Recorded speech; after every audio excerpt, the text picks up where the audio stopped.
Aujourd'hui, dans le cadre de Profession journaliste, on s'en va rencontrer Annabelle Nicou, journaliste culturelle à la presse. Là, je suis journaliste à la presse, section art et spectacle, depuis le mois de mars 2006, donc ça va faire 4 ans.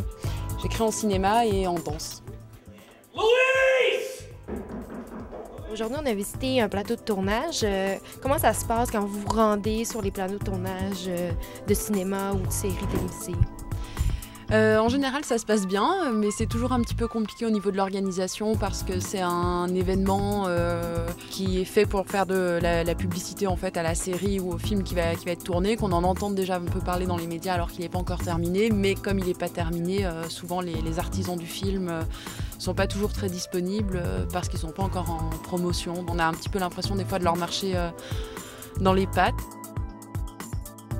Il faut être cinéphile pour être journaliste de cinéma, mais on n'est pas obligé d'être une encyclopédie de cinéma, je crois pas. Je crois que c'est deux choses différentes. Un bon journaliste est quand même quelqu'un qui est capable d'aller chercher l'information et de la rendre accessible. En tout cas, nous, à la presse, je pense que c'est ce qu'on essaie de faire, de la rendre accessible au plus grand nombre. Donc, je pense que quand on écrit une critique, il faut penser à son lecteur, il ne faut pas penser à la personne. On ne l'écrit pas pour l'acteur ou le réalisateur, on l'écrit vraiment pour le lecteur. Donc.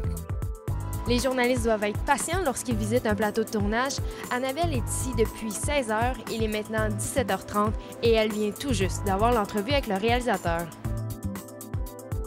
Il y a peut-être un côté des fois qui a l'air plus glamour parce qu'on va rencontrer des comédiens ou des comédiennes, mais on a accès à des premières ou des choses comme ça, mais c'est pas, je pense pas que ce soit glamour. Concrètement, on est assis au bureau que vous voyez derrière moi, j'y passe quand même une grosse partie de mes journées, ce qui n'est pas très sexy. Non.